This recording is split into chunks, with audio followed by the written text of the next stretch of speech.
Hello bachcho, let's start this question. So this question says, a diode made forward bias by a 2-volt battery. However, there is a drop of 0.5 volt across the diode, which is independent of the current. Also, a current greater than 10 milliampere produces large joule loss and damages diode. If the diode is to be operated at 5 milliampere, the series resistance to be put in. Okay, तो चलिए बच्चों, अब हम इस question को आगे start करते हैं। तो देखिए बच्चों, इस क्वेश्चन का जो आपका की कॉन्सेप्ट है, इस क्वेश्चन का जो आपका की कॉन्सेप्ट है, आपसे क्वेश्चन में पूछा गया है कि देखिए हमें क्या बताना है, हमें सीरीज रेजिस्टेंस कितना ऐड करना चाहिए, जो आर रेजिस्टेंस है, जिससे हमारा डायोड क्या हो ऑपरेट करता रहे, ये आपका ब्रेकडाउन रीजन में ना जाए। तो उसके लिए हमें क्या बताना है, यहाँ पर रेजिस्टेंस की वैल्यू बतानी है। ठीक है, तो देखिए ये क्वेश्चन क्या आपका फॉरवर्ड बायसिंग ऑफ डायोड पर क्या है, बेस्ड है। इस क्वेश्चन का आप की कॉन्सेप्ट पर लिख सकते हैं, this is based upon the forward bias of diode. ठीक है, ये देखिए अगर डायोड आपका फॉरवर्ड बायस होगा तभी सर्किट में क्या होगा, क्लोज सर्किट की तरह बिहेव करेगा और इसमें करंट आपकी फ्लो करेगी। ओके, तो देखिए इसका हम पहले हम फिगर ड्रॉ कर लेते हैं। ये आपकी क्या है, आपकी 2 वोल्ट की बैटरी है, उसके आगे यहाँ पर एक आपकी की कनेक्टेड है।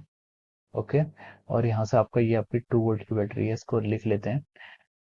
और यहाँ पर आपका क्या है, एक डायोड है, और डायोड के आगे के यहाँ पर एक कोई आपका एक रेजिस्टेंस आर रेजिस्टेंस कनेक्ट है, जिसकी हमें वैल्यू फाइंड आउट करनी है। ठीक है, अब ये सारी क्वांटिटीज हमें क्वेश्चन में गिवन है।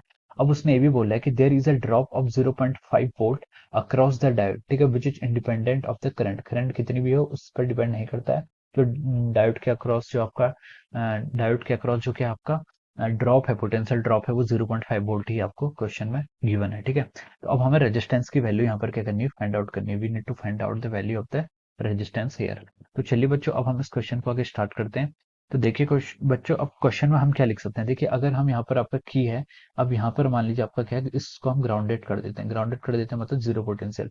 तो हम यहाँ से ऊपर को चलते हैं, तो हम देखिए इस डायरेक्शन में आ रहे हैं, हम इस डायरेक्शन में यहाँ पर ऐसे आएंगे। ठीक है, तो हम यहाँ से चलते हैं, देखिए नेगेटिव टर्मिनल है बैटरी का और एक पॉजिटिव टर्मिनल है बैटरी का।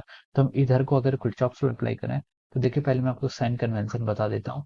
अगर हम क्या कर रहे हैं, जैसे आपकी बैटरी की अगर हम नेगेटिव टर्मिनल से पॉजिटिव टर्मिनल की तरफ चल रहे हैं, तो क्या हो रहा है, पोटेंशियल का राइज हो रहा है। तो मैं इसको क्या लिखूंगा, पॉजिटिव पोटेंशियल से इसको डिनोट करूंगा। ठीक है, तो जो हमारा वी होगा वो क्या होगा, पॉजिटिव होगा।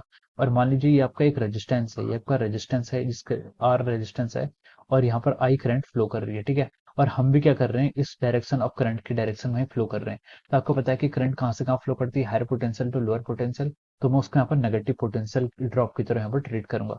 तो जहाँ पर पोटेंशियल ड्रॉप होगा उसे मैं नेगेटिव लूंगा। ठीक है, अब मान लीजिए मैं यहाँ से चल रहा हूँ, देखिए हमें यहाँ पर पोटेंशियल डिफरेंस कैलकुलेट करना पड़ता है। तो जीरो पोटेंशियल मान लीजिए, वी पोटेंशियल मान लीजिए, कुछ भी पोटेंशियल मान सकते हैं। मैंने इस ए पॉइंट पर जीरो पोटेंशियल माना है, तो आप कुछ भी मान सकते हैं, क्योंकि हमें यहाँ पर पोटेंशियल ड्रॉप कैलकुलेट करना है। जीरो में इसलिए मानना है क्योंकि इसमें क्या कैलकुलेशन सबसे ईजी रहती है।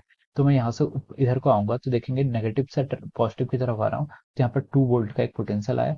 फिर मैं डायोड में इस तरफ को चलता गया, यहाँ पर देखिए 0.5 वोल्ट है। ठीक है, अब इसकी पोलरिटी पता करनी है।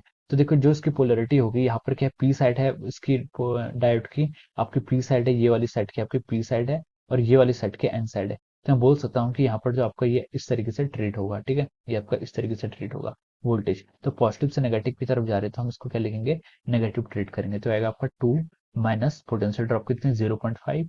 फिर यहाँ से आपकी मान लीजिए करंट फ्लो कर रही है, तो मैं यहाँ पर लिख सकता हूँ इसको ड्रॉप जो होगी माइनस आई करंट यहाँ पर मान लीजिए क्या कर रही है, फ्लो कर रही है। तो इसको हम लिख सकते हैं minus I R is coming up to be equal to zero. Okay, तो मैंने यहाँ से आपका ये सारी क्वांटिटी इतनी लिख दी है। तो देखिए 2 माइनस वन 0.5 आपका आ गया 1.5 is equal to I into R. Okay, अब देखिए उसने हमें बोला है कि the diode is to be operated at 5 milli ampere.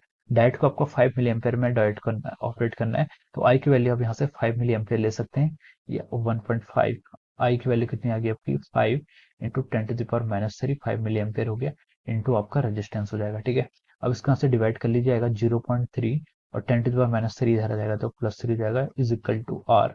और यहाँ से हम लिख सकते हैं जो आपकी आर की वैल्यू होगी वो कितनी आएगी आपकी 300 ohms. So 300 ohms is the right answer of this question. Okay, तो 300 ओम्स देखिए आपको थर्ड में दिया है। ठीक है, सेकंड ऑप्शन में किलो ओम्स दिया है, किलो ओम्स नहीं देखना है, सिर्फ आपको 300 ओम्स देखना है। ठीक है, तो आपका ऑप्शन 3 क्या होगा, option 3 will be the right answer. Option 3, option third will be right answer. ठीक है, ये क्या होगा आपका राइट आंसर होगा। So this is how we can solve this question. ठीक है, so I hope you all understood this concept. All the best and thank you so much.